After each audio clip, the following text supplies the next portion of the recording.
शास्त्रों में 33 करोड़ देवी देवताओं की बात की गई है।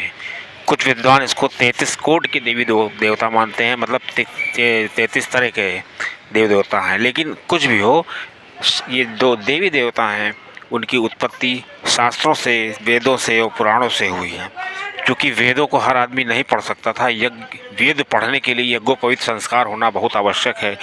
इसलिए जैसे जैसे समय का क्रम चलता गया उसी तरह वेदों को पुराणों में विभाजित कर दिया गया।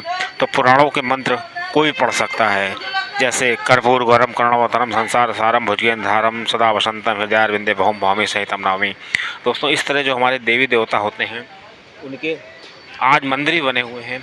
कुछ देवताओं के मंदिर होते हैं, कुछ देवताओं को घर में स्थापित किया जाता है, कुछ देवताओं का किसी विशेष अनुष्ठान के समय आवाहन किया जाता है, उनकी मूर्ति बनाई जाती है, कभी आटे की, कभी मिट्टी की, कभी किसी धातु की।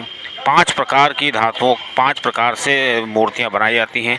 हालांकि वो अलग विषय है, लेकिन इन मूर्तियों को जब आवाहन हो जाता है या जब हमारा अनुष्ठान पूरा हो जाता है तो उनको विसर्जन किया जाता है।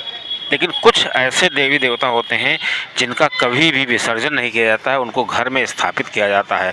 दोस्तों, आइए जानते हैं कौन है देवी देवता और किन के मंदिर भी होते हैं और इनकी स्थापना भी की जाती है। दोस्तों, मेजर टिप्स सिग्नम चैनल में आपका स्वागत है। आपको जानकारी अच्छी लगे तो वीडियो को ज़रूर शेयर करिए और चैनल को सब्सक्राइब करिए। दोस्तों, प्रमुख देवी देवता में से देखा जाए तो प्रमुख 3 देवी देवता हैं, जो ब्रह्मा, विष्णु, महेश। ब्रह्मा जो है वो रचना करते हैं, विष्णु जी संहार करते हैं और शिव जी संहार करते हैं, और विष्णु जी जो है उसका पालन पोषण करते हैं। लेकिन हमारे शास्त्रों में इस तरह ही बताया गया है कि जो 5 तरह के देवी देवता होते हैं इनका कभी भी विसर्जन नहीं किया जाता है। वो दोहे के माध्यम से आप समझ सकते हैं, जैसे सदा भवानी दाहिने सन्मुख रहत गणेश, पंचदेव मिल रक्षा करें ब्रह्मा विष्णु महेश।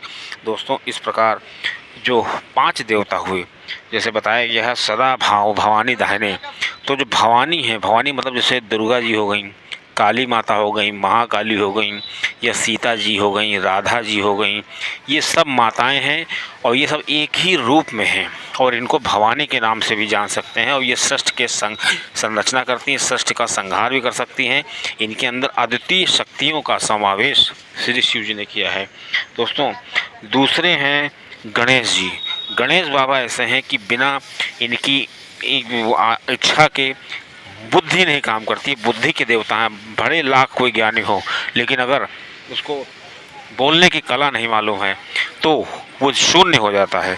इस प्रकार श्री गणेश जी की जो महिमा है वो अपरंपार है। इसीलिए श्री तुलसी बाबा ने भी जब श्री रामचरितमानस की शुरुआत की है तो बालकांड के पहले श्लोक में उन्होंने सरस्वती जी के साथ साथ गणेश जी की वंदना की है, क्योंकि सरस्वती जी जहाँ विद्या की देवी हैं वहीं पर गणेश जी हमें बोलने की कला सिखाते हैं। इसलिए दोनों की जो है आराधना की है, वंदना की है। और इस प्रकार जो 2 देव तो हो गए श्री भवानी जी और श्री गणेश जी, और जो ब्रह्मा विष्णु महेश ये आदि देव हैं, क्योंकि इनमें भ्रम बना हुआ है कि शिव पुराण के हिसाब से शिव जी सबसे बड़े हैं, विष्णु पुराण के हिसाब से विष्णु जी सबसे बड़े हैं। अगर देवी भागवत पुराण पढ़ा जाए तो भागवत के हिसाब से माता को सबसे अधिक बताया गया। तो ये विभिन्न क्रमों में, विभिन्न अवसरों पर, विभिन्न कालों में ये पुस्तकें, ये ग्रंथ लिखे गए हैं। तो इनका सबका जो निचोड़ यही है कि सबसे बड़े जो देव हैं वो श्री महादेव हैं और उन्हीं से सभी की उत्पत्ति हुई है। लेकिन जो भी हो, प्रमुख 5 देवता होते हैं हमारी श्री माता जी और श्री गणेश जी, ब्रह्मा